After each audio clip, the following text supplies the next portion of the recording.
देखिए, इस पे सबसे बड़ा जटिल मुद्दा यह है कि ये लोग परीक्षा करवाना नहीं चाहते, परीक्षा निपटाना चाहते हैं। एक होता है काम करवाना, एक होता है काम निपटाना।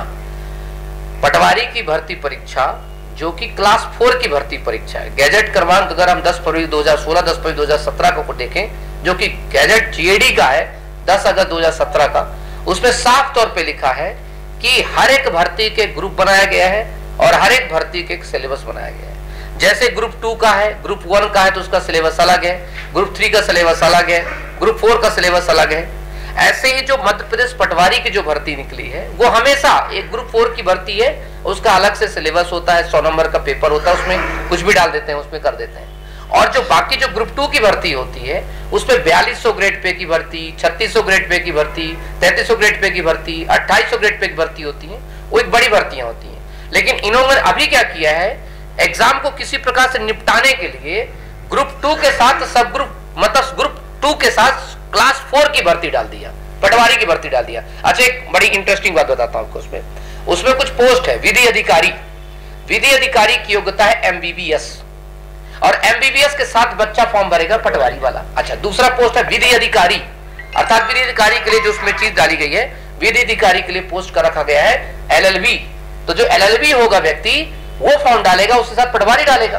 तो ये बहुत बड़ी मूर्खता है। मतलब व्यापम को सोचना चाहिए हम ये क्या कर रहे हैं, बच्चों के साथ खिलवाड़ कर रहे हैं। और इसके लिए हमने सीएम साहब को अवगत भी कराया है। और आज चूंकि आपने पूछा कि इसके लिए हम और भी क्या कर रहे हैं, तो अभी मैंने एक पिटीशन लगाया, मेरे नाम से पिटीशन लगी है, WP नंबर है 30/194/2022, जिसकी सुनवाई 5 जनवरी को होनी है।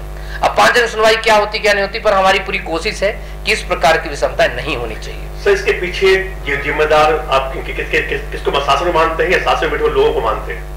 देखिए जी, बात तो ये है कि गंगाधरी शक्तिमान है, जो शासन में बैठा व्यक्ति होता है वही शासक होता है, सिंपल सी बात है इसमें। और इस पे जो भी इसके जिम्मेवार जो अधिकारी होते हैं, जो रूल बुक को बनाते हैं, जो रूल बुक बना करके भेजते हैं, जो पाठ्यक्रम को डिसाइड करते हैं, कमेटी डिसाइड करती है। मुझे ये समझ नहीं आता कि आप लोग IAS अधिकारी हैं, आप लोग बड़े बड़े उच्च अधिकारी पदों से आते हैं, तो क्या आप लोगों के सोचने समझने की क्षमता खत्म हो चुकी है, या फिर आप लोग ये चाहते हैं कि बच्चों के साथ खिलवाड़ हो सके?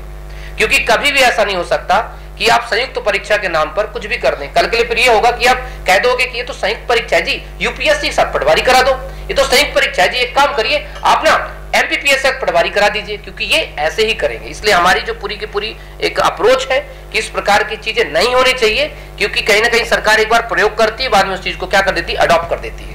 सर, आपने शासन का बार बार ध्यान आकर्षण किया है आपने, और ये बताया शासन को कि कहां कहां गलतियां हो रही हैं। उसके बाद जिम्मेदार पे जिम्मेदारी मानने तैयार नहीं है सर, तो आपका अगला कदम क्या रहेगा आपका? नहीं, हमारा अगला कदम तो मैं साफ तौर पर युवाओं से बार बार यही कहता हूँ कि देखिए, शासन सत्ता जो भी चलाई जाती है वो जनता की होती है, और ये जनता के नौकर हैं।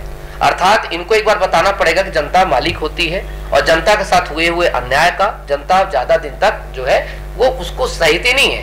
वो कुछ दिन तक देख रहे होते हैं, ठीक है, लेकिन जिस दिन पलटवार करेंगे, चाहे वो आंदोलन के द्वारा करें, चाहे कोर्ट के द्वारा करें, चाहे जिसके द्वारा भी करें। और अभी 2023 में क्या रही है, चुनाव आ रहा है, लोग विधानसभा का चुनाव है, 2024 में लोकसभा का चुनाव है। बताएंगे, हम भी बताएंगे कि हम क्या कर सकते हैं, हम फिर कैसे संयुक्त करा सकते हैं। तो आपने कहीं ना कहीं शासन को आपने सर एक संदेश भेज दिया है, 2324 में चुनाव सामने है।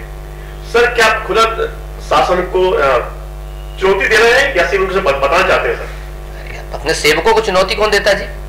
सीएम है, सेवक है हमारे, पीएम है, सेवक है हमारे, IAS IPS सेवक हमारे, सेवकों को भी चुनौती दी। सुनो, राजा ने कभी चुनौती दी है? हम जनता है, राजा चुनौती नहीं, राजा आदेश और चेतावनी देते हैं। ये चेतावनी है, सुधर जाओ वरना सत्ता से विस्थापित कर दिए जाओगे।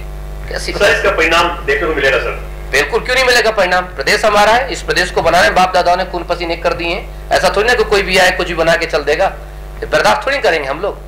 आप समझेंगे ये प्रदेश किसका है? आपको पता, चंद्रशेखर आजाद का प्रदेश है भाई साहब। तो हमने रक्त से सींचा है इस पूरे प्रदेश को, इस देश को सींचा है। तो आज थोड़ी ना कि आज युवा ये कुछ भी आए, कुछ भी मंत्री, कुछ भी इनके प्रशासक कर लेंगे और हम बस सुनते रहेंगे, बर्दाश्त करते रहेंगे।